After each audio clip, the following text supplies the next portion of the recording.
Welcome to Thinking Green. I'm Rana, and just a warning, we are actually taping this show on Tuesday afternoon to be aired in the evening. So if you thought about calling in, you can't. But if you have further questions, you can certainly get in touch with me, and we can get answers off the show.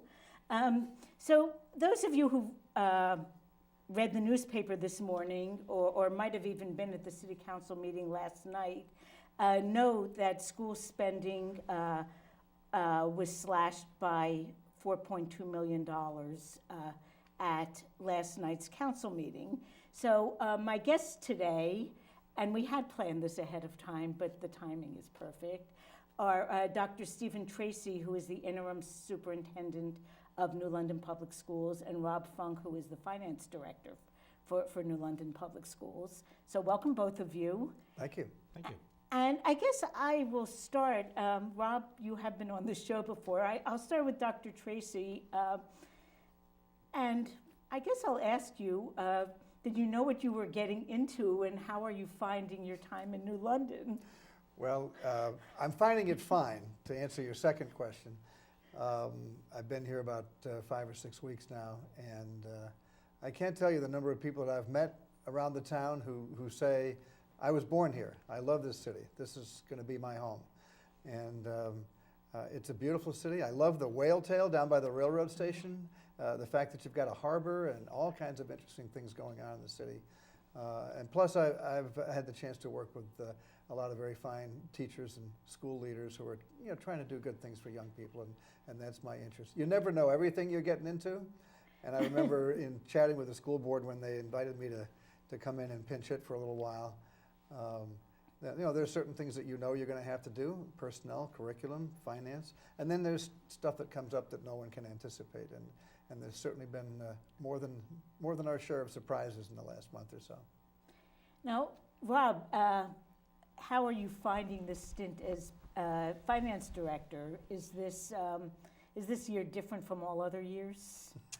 Oh, yes, I would say this year is different from all of the years. We're the only state in this nation right now that does not have a state budget. From a finance director's point of view, that's certainly a huge challenge. Obviously we want to be conservative about our spending and make sure that we don't spend more than what's available to us. At the same time, we want to maximize the resources that we have so that we're not wasting any of our resources. And that's pretty near impossible to do when you're in October and you still don't have a budget. You still don't know what your resources are going to be. And of course, because of the way property taxation that's town by town funds education to a large degree, we are so dependent on what comes down from the state that the impact is incredible. So what I wanted to start out with was there was a school budget and a city budget that was approved last May on its typical timetable. But that was also, of course, before there was a state budget, but also when there was a little more hope about what the state budget might carry with it. Can you talk a little bit about what your priorities were in creating this, what was it, a $41 or $42 million budget that was approved in spring? It was a $41.7 million budget, which is actually a reduction in comparison to the fiscal year 17 budget.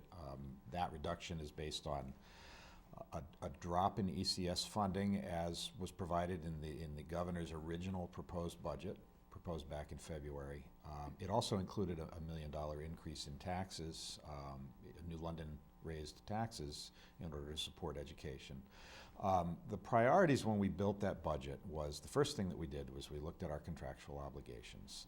Contractual obligations with, 68% of our budget is for personnel expense, and the vast majority of the people that work for the district are part of bargaining units, and so therefore there are contracts in place that stipulate what wage increases will be.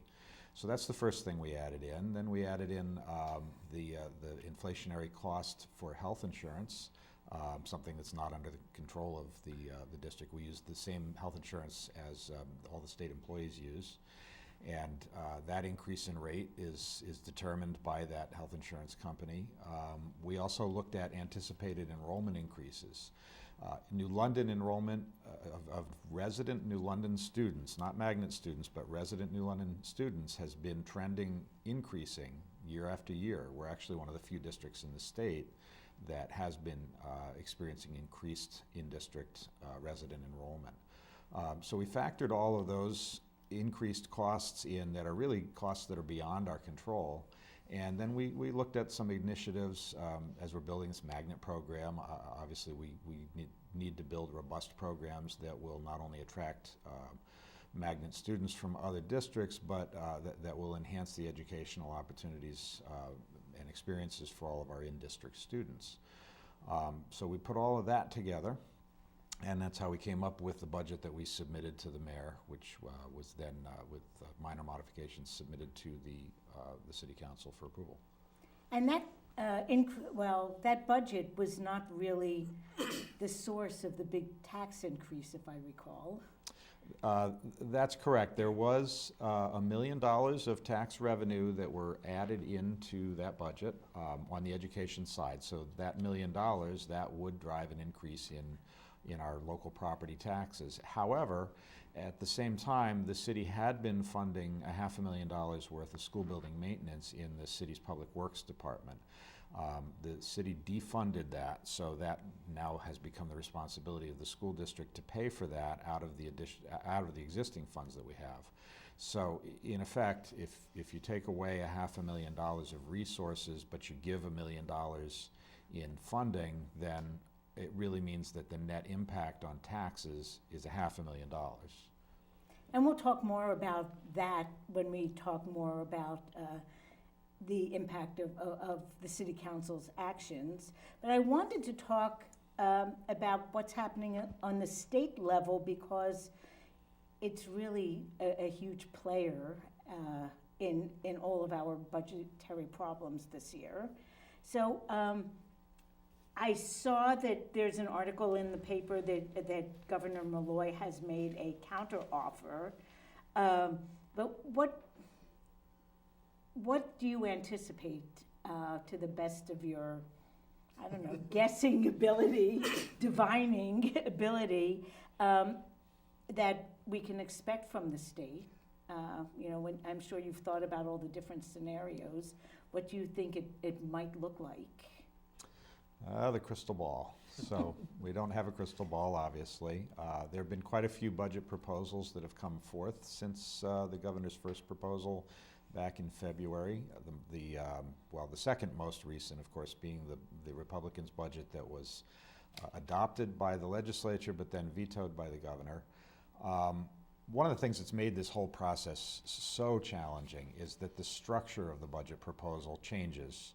In one proposal, they reduce the education cost-sharing grant and take funding that was in that grant for the purpose of special education services and move it out of that grant, out of that ECS fund and into a categorical grant. When it goes into a categorical grant, it's no longer part of our general fund, so it's no longer part of what the city council approves as a final budget. The governor's first proposal was set up like that. Then several proposals came through that abandoned that idea and went back to the traditional idea of just fully funding the education cost-sharing grant. And that does go through the city And budget. that does. It's a city revenue, but it does go through the city budget. Then the Republican budget that was recently vetoed went back to that structure that the governor had set, and that's the structure of the budget that the most recent council action was based on. But yet yesterday, the governor came out with his fourth proposal for a budget, his fourth compromise, and it goes back to the old structure where we again have fully funded ECS and we don't put in this or create this special education grant that would not be in the general fund. Is that simple enough? Well, I think one of the challenges that we face is that there are so many ifs in the conversation these days, and we are so highly dependent on what goes on in the Capitol.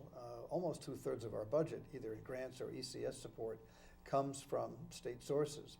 And so there's only so much that we can do to try to track all these things. You've got Democrat proposals, Republicans, Senate, House, Governor, and so I think the approach that we hope can take place in New London is, first of all, let's do our best together with the city to maximize the resources that come from the state. Obviously, we have an interest in that.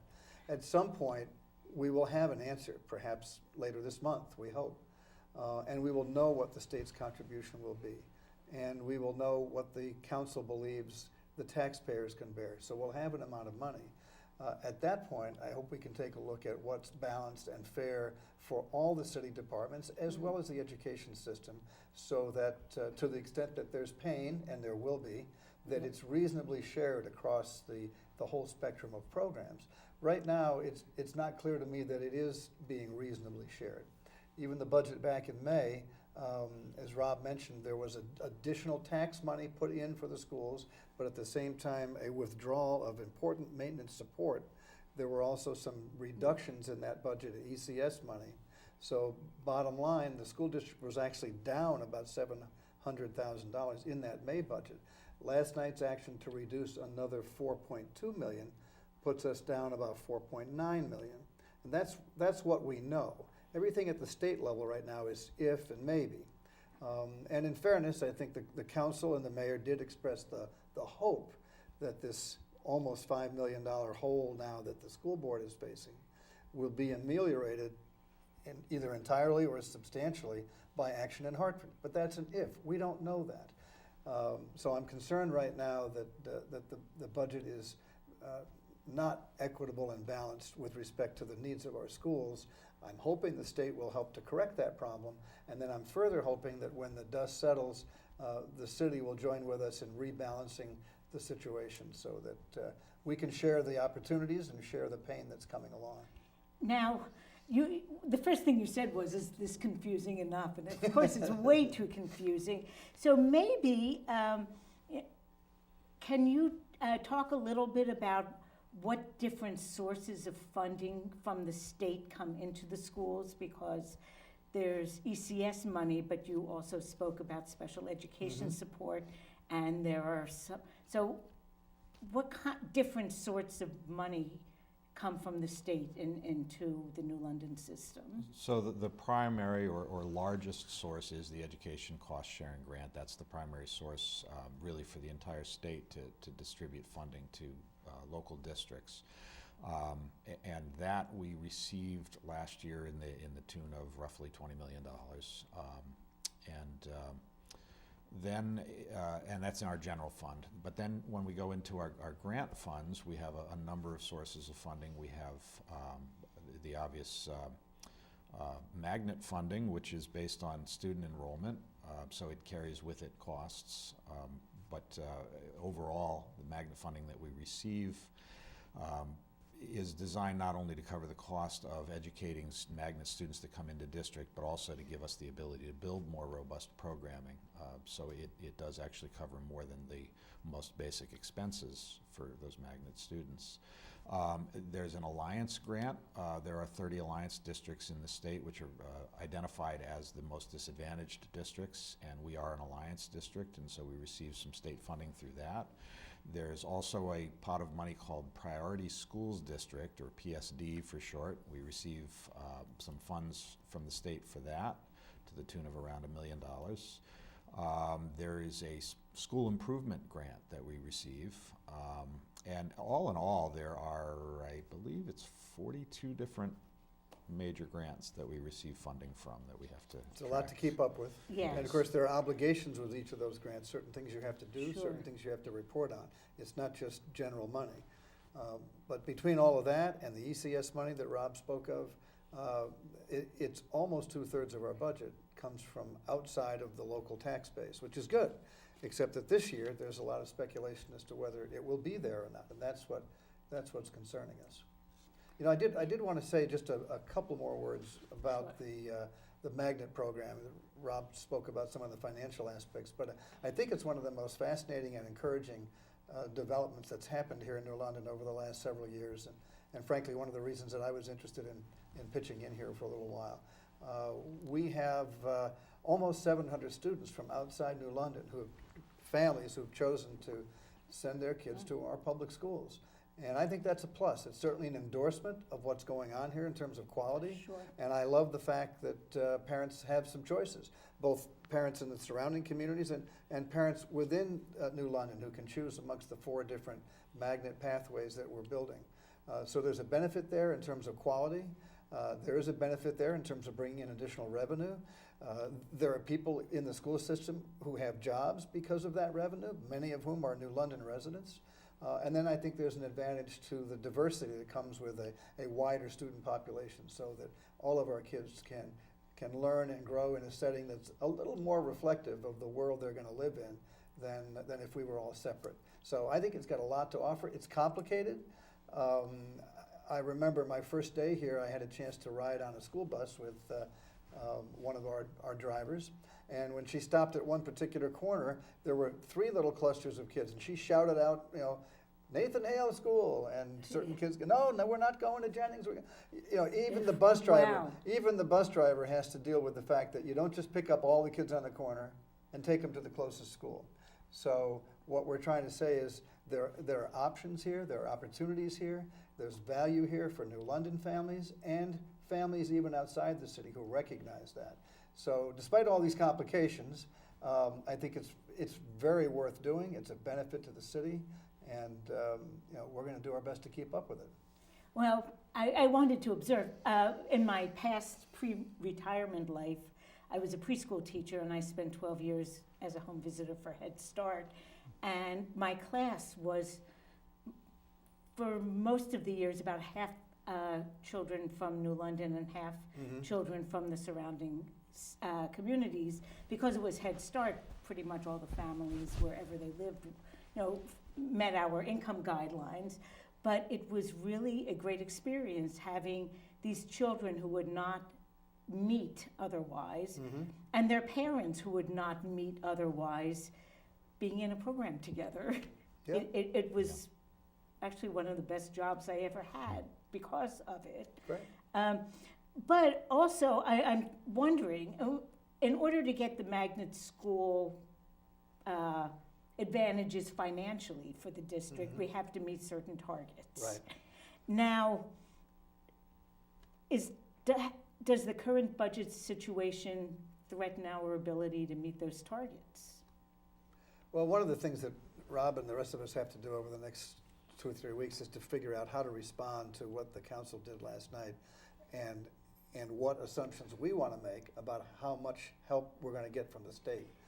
And so certainly protecting and sustaining the magnet program will be a big priority as we go through those reductions. We won't know the answer to all these questions until we actually get our calculators out and go through it. But as I told the council last night, as I approached the process of reducing a public school budget, I try to think of 3 things. First of all, protecting the classroom and the basic school functions that our kids rely on every day. To the best of our ability, we should try to keep these cuts away from them. We may not entirely be successful in that because this is a pretty severe reduction that we're facing unless the state bails us out. But that's number 1, protecting the classroom. Number 2 is protecting critical district-level support services, which the kids don't see in the schools, but are critical to their school functioning effectively. Things like HR, making sure that people are being hired properly and trained properly so they can do a good job. Payroll, making sure people get paid. Finance, keeping track of the budget, all the work that Rob and his team does. Special education, making sure we're complying with state and federal law, but more importantly, delivering quality instruction to youngsters who have disabilities. Transportation, we could go on and on. There's a lot of functions at central office that are kind of behind the scenes, but if they don't happen well, our children suffer for it. And then the third thing we need to do is keep an eye on continuous improvement. And that means research, that means training, that means looking for ways to modify and enhance our programs so that we do better. We need to do better. We need higher levels of academic performance, and that means better programs, more training, and all that goes with that. And then I would add, fourth, I would add the magnet school program. It's really a centerpiece for what the district has been doing to improve quality, to improve revenue, to provide jobs for people here locally, and to bring a diversity of kids together to experience school. So all those things we have to keep in mind. Now, how well we can do on all of those criteria, I think the next 2 weeks are going to tell us. Now, as you were talking about the magnet program, it occurred to me that not everyone knows what the pathways are and how they all work and what's the status of each one. So it might be a good idea to summarize what's really Well, happening in the I'll take a school. start at it, and Rob will fill in if I leave something out. But the district has been working toward this for many, many years.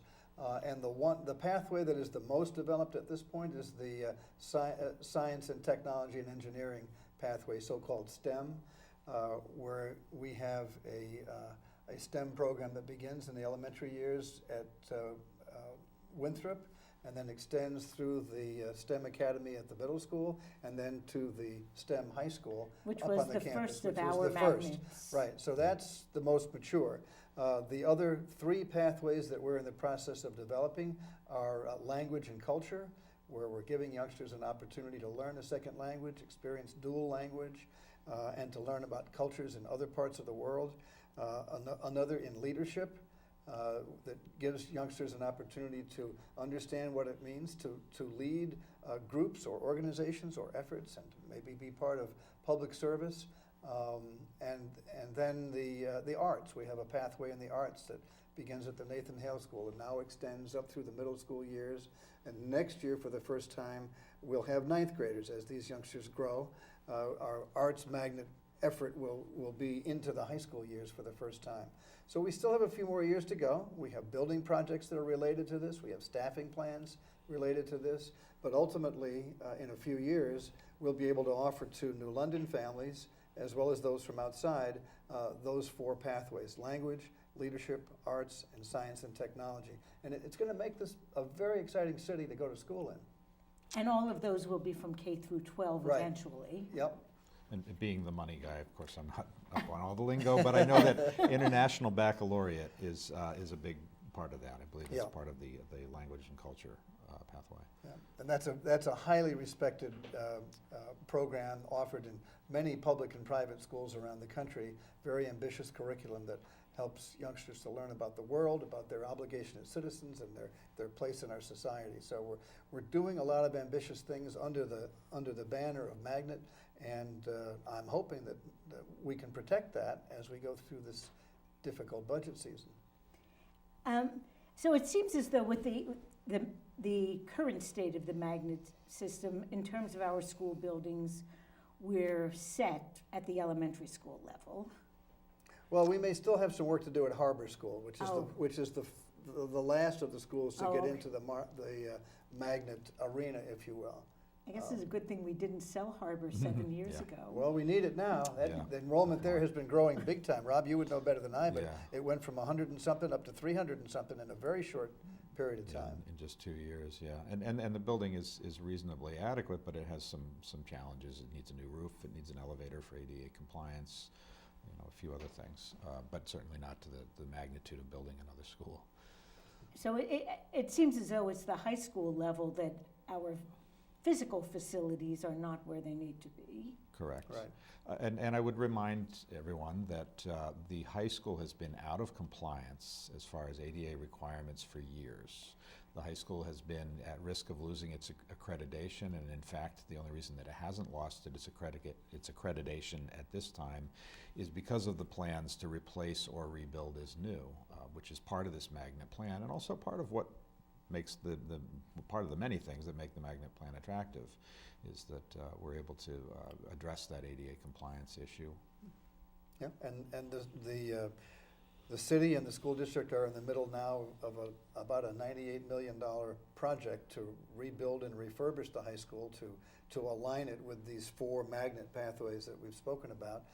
And the state will be reimbursing the city to a substantial degree. Most of the money, and Rob, you may know more particularly than I do, but the vast majority of the dollars that will be spent on those schools will be coming back to us from the state. So that's another reason why Now, is that an we all benefit. 80% reimbursement, or you don't know? I should offhand? know off the top of my head. I think that it's an 80% reimbursement for the 98 million, and then I think that there's another pot of money that's available to us potentially at a 95% reimbursement if the city chooses to accept it. Okay, because I know Winthrop and Nathan Hale were the 95% reimbursement. Um, Well, boy, there is a lot to think about. So, getting back to numbers and the situation we find ourselves in, what is your initial response to how to deal with the potential cut of a lot of money? I mean, I understand that you don't want it to affect the classroom and the support services as much as possible. Well, and I can't promise that it won't. You know, those items that I laid out before that are our priorities, the things that we want to protect, will be very much on our minds as we go through this process.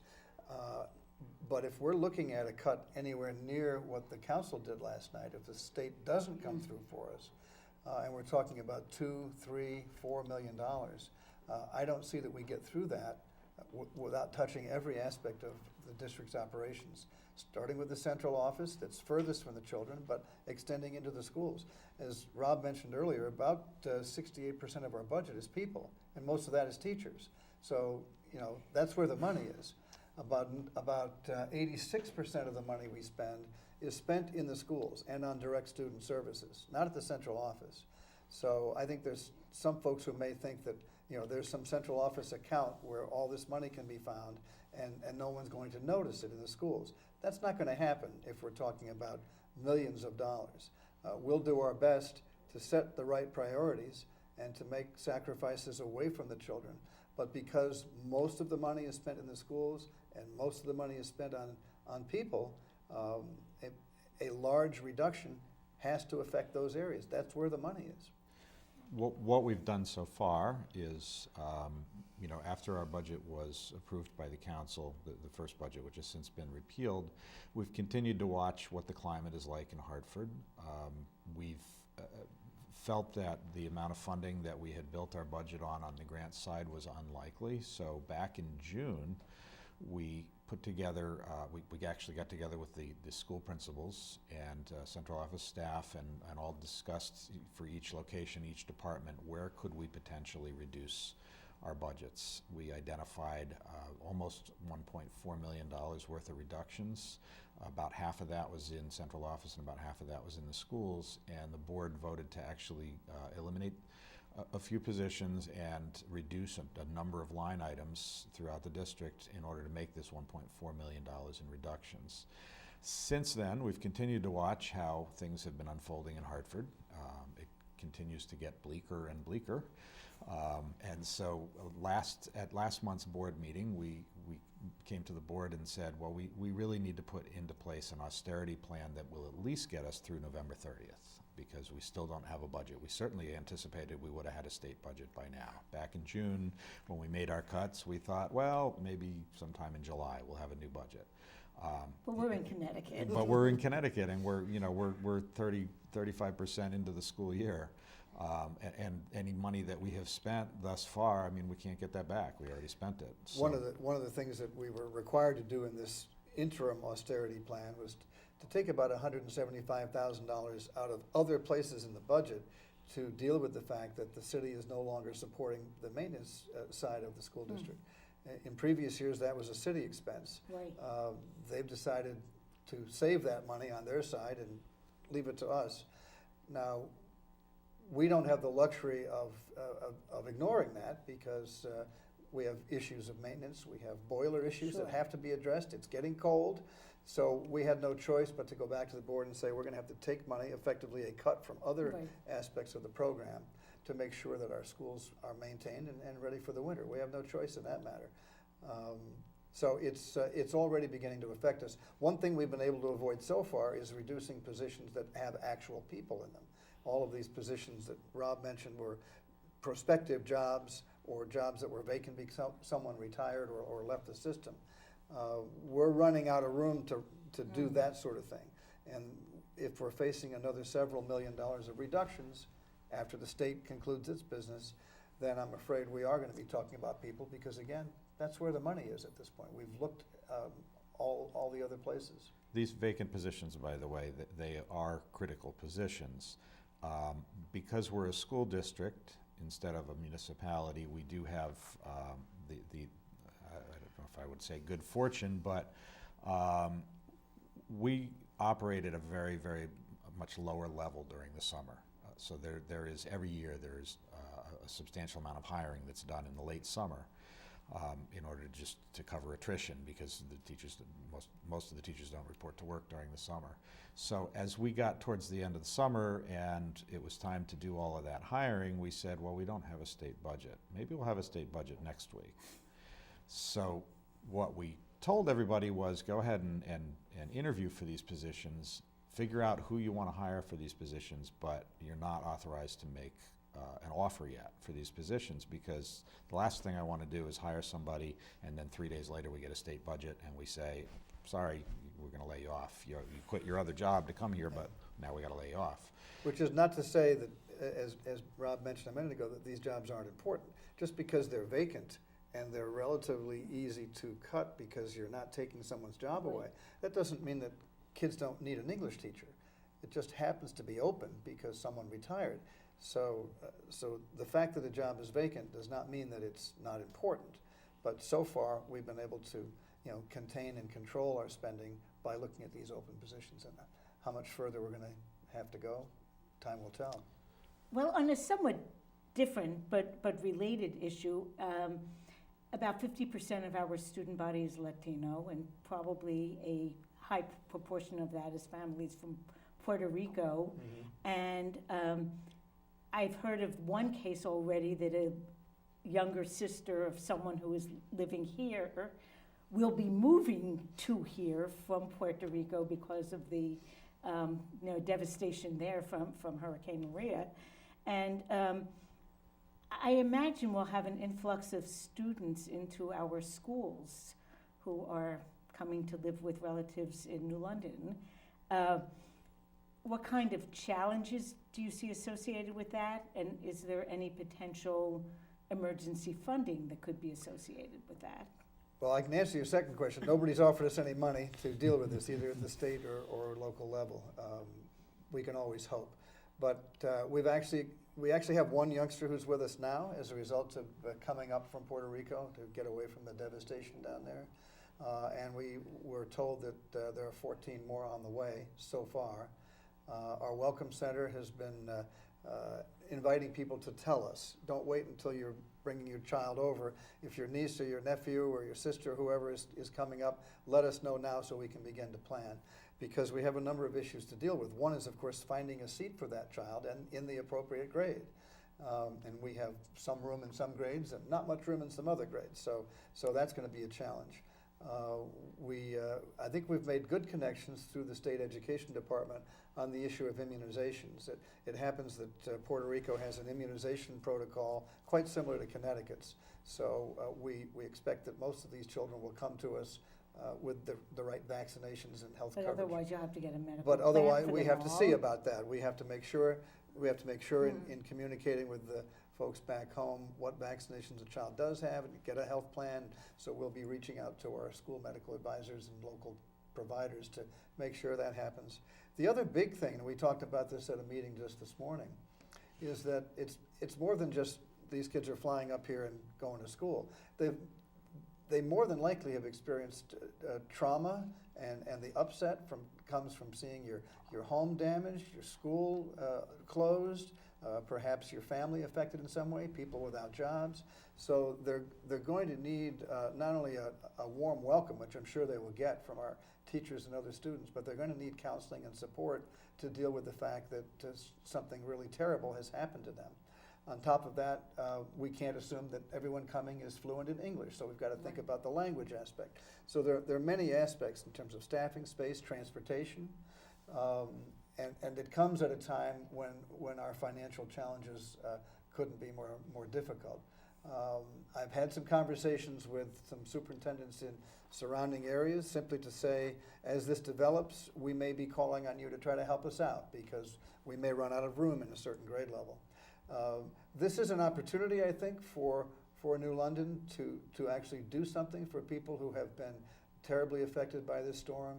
You know, we're all tweeting about it and putting Right. sad faces on Facebook and so forth, but this is a chance to actually do something, to welcome these kids, to find room for them in our community, in our schools, and give them a chance to move forward with their education while hopefully repairs are being made and opportunities for them to return home are being worked on. So it's a challenge, and it's on top of everything else that our school district is facing. And it's also our obligation. Yep. And actually, it's in line with what New London is about. We've Mhm. always Definitely. accepted people from wherever they come from, and you can't necessarily say that about every one of the surrounding communities. That's what makes the city special, and it's why I think so many people have told me with pride that they're glad to call it their home. And on top of that, we do have a legal obligation. There is this federal law called the McKinney-Vento Act that describes the educational rights of homeless children, and there's no question about it. They have a right to be enrolled immediately, and they have a right to be served right away. And then it's up to people like Rob and myself to figure out, well, how is this going to get paid for, and what do we have to do? But we welcome these children because we owe it to them and because the law tells us to. Now, back to, I guess, finances, or so often I hear in public comment, or if I read comment sections, a big mistake, but every so often, I can't help myself. There's always, they oft heard complaint that there are too many administrators on staff. So what's your answer to that? Well, I guess we're here today as the representative of overhead, huh? Well, it's a fair question. It's always a fair question, and it's a question of balancing between the need to save resources and direct most of them to the schools, which we're already doing, but at the same time, the need to have an effective central office function that ensures compliance with a whole host of laws that are imposed on school systems, from special education to everything else, from curriculum obligations and the like. So it in my mind, is a little bit like if you think about the airline business. We all know about the people that are on the plane, and we care very much about that pilot that's up in front. We also need to care about the air traffic controller. We're never going to see her, but she better be there doing her job, so we're going to get where we're going. So we need to constantly evaluate, and certainly I'll be doing that in the time that I'm here, evaluate central office functions and who's doing those jobs, and is there a way to be more efficient? And in the course of cutting the budget, the central office is not going to be excused from this. I've told my colleagues that my intention is that central office positions will be proportionately more represented in the cutting that we have to do. We can't do it all there because there are critical functions that have to take place. But central office has to bear its share and then more of whatever reducing we may have to do. So I think there's a lot of value to what folks are doing. Most of it is behind the scenes, but without it, I can tell you that our schools would not run effectively. They wouldn't be in a position to hire great teachers or to provide them with training or make sure they get paid. And these are all critical functions that go on at the district office. Now, comparing New London to some other districts, particularly wealthy ones, it seems as though more than some districts, our funding comes from multiple sources. Mm-hmm. To the nth degree, it seems like, when you were starting to talk about the various grants. How does that fact contribute to the need for the administrative overhead? Well, somebody has to manage all that. And you're right, we do seek and receive a lot of special grant funding outside of the education cost-sharing grant and beyond what the local taxpayers provide. And that, as you mentioned, that is typical of urban settings that have special needs that there may be various funding sources to help with. But that money doesn't come without strings. Somebody has to apply for it. You have to meet the conditions for the grant. Then you have to manage that grant, make sure the money is spent for the reasons that we're told. Then you have to report on that, and it all gets audited so that if nobody's paying attention to that, you get bad news at the end of the year where somebody says, you got to give us the money back. That all takes time and attention. And so these are part of the functions that happen at central office, but generate revenue and provide opportunities in our schools. Now, you're the finance guy, so I will ask this. The process started probably about a decade ago, the thought of merging some departments. And I know that IT is in the process of merging. How is that going? And then maybe talk a little bit about the obstacles and the pros and cons of merging other departments. So regarding the IT consolidation, I wouldn't call it a consolidation at this point, but rather the sharing of an IT director. The city's IT director position has been vacant for some time now. They have a very capable staff, but they don't have a person that is the leader of that department per se. And so we've been in negotiations with the city administration to provide some expertise in evaluating systems and evaluating the ever-changing needs of technology, prioritizing, not so much day-to-day leadership, but just some of that more high-level leadership of the city's technology department, utilizing a portion of the capacity of the school's IT director. I will say that any sort of agreement like that is something that would have to be approved by, at very least, the board president, I would think by the actual entire Board of Education. So it's not something that has occurred at this point, but it's something that we are trying to do. It's certainly in the spirit of collaboration, in the spirit of getting the most out of resources for the entire city and district, rather than being separate. With regard to finance consolidation, that has proved to be a little bit more challenging. I think quite a few districts have tried to consolidate their finance departments. Districts and cities have tried to consolidate their finance departments, and it seems that there are a lot of obstacles to that. One of the major obstacles is simply a matter of trust. You have two different elected boards. I mean, both boards are responsible to the people who elected them. And each of those boards then wants to protect the resources of, that they're managing for those constituents that elected them. And so that just inherently creates a problem. If one of those boards feels that the unified single finance director is paying more attention to the other board or council or whatever you want to call it, then they're going to feel that they're slighted and they're not properly representing their constituents. One thing that we certainly can do, though, in consolidation is currently we have two separate platforms of software that are running for financial software. Both of them are pretty much obsolete. Both of them were installed more than 10 years ago. And they don't talk to each other. And they don't talk to each other, and actually quite a bit more than 10 years ago in one of the instances. Decent software, but definitely not up to the efficiency and the level of the way that things are run these days. Reporting is very limited. We put together a steering committee back in 2014, we meaning the board and the council, put together a steering committee to research and see if there's a platform that would make sense for the two finance departments to share. Now that could mean a unified single finance department. It also could mean two entirely separate finance departments, but utilizing the same software.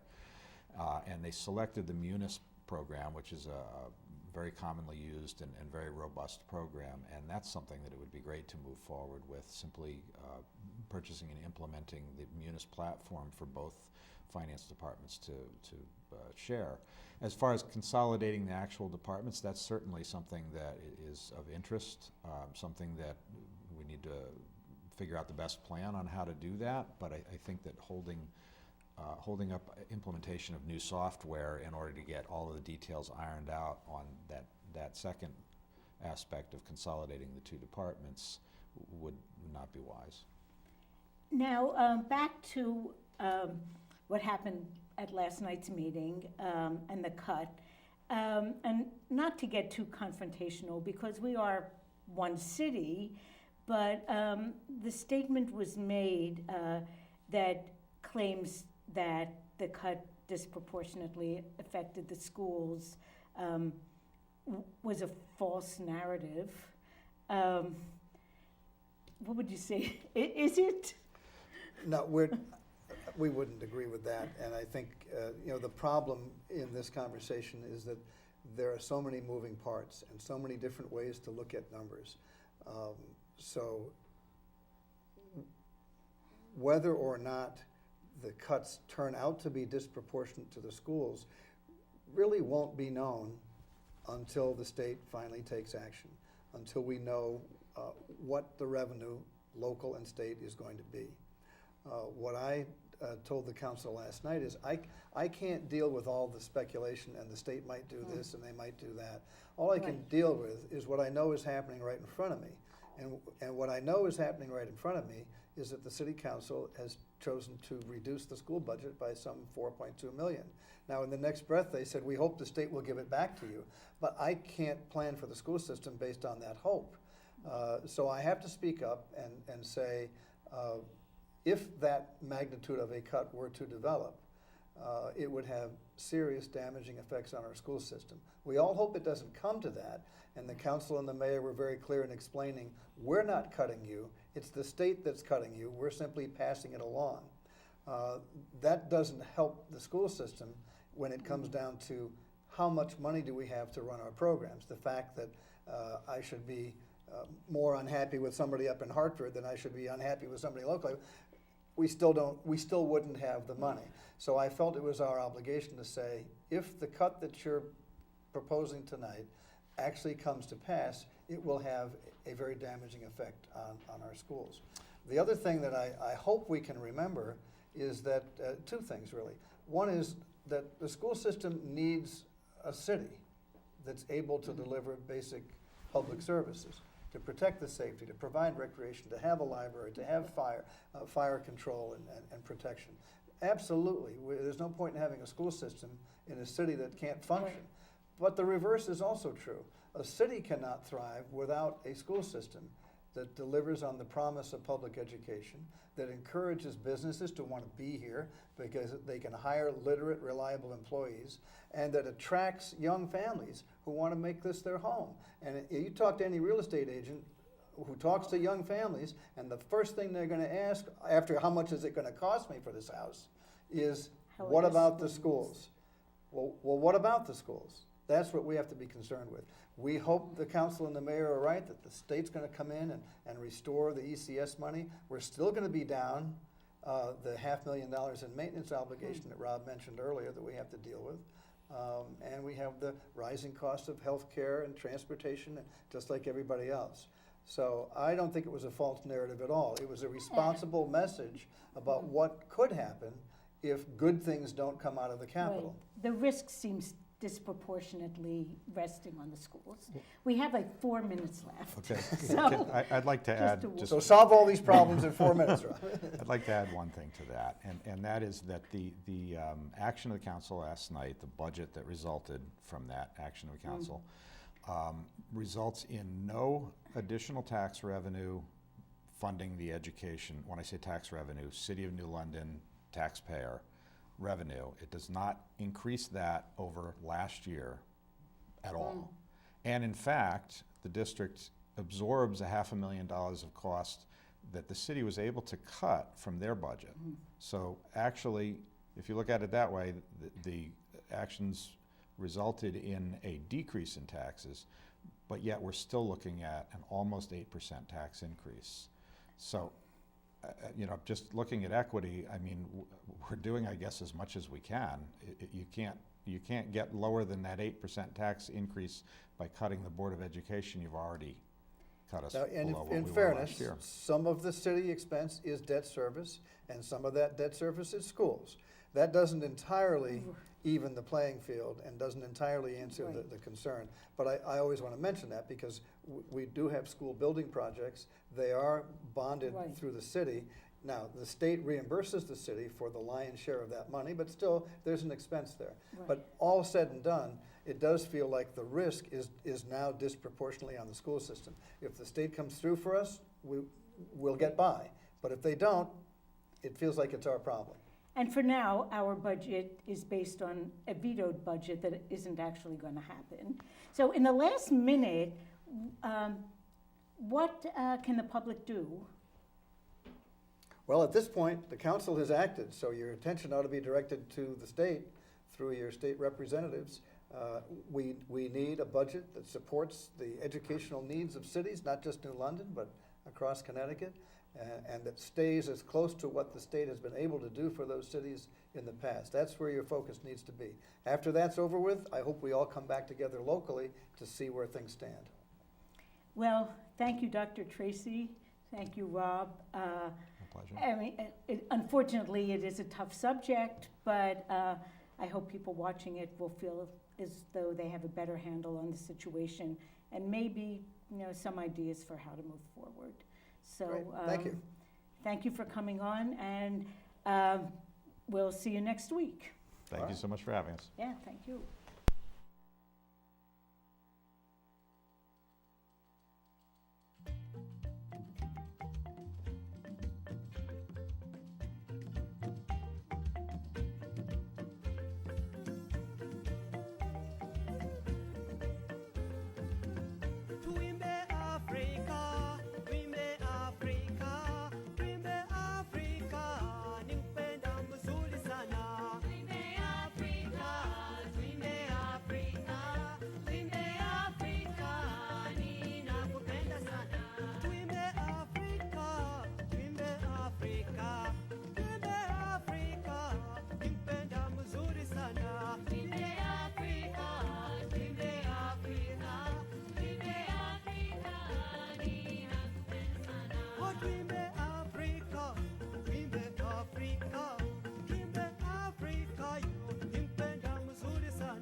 Omuyimbi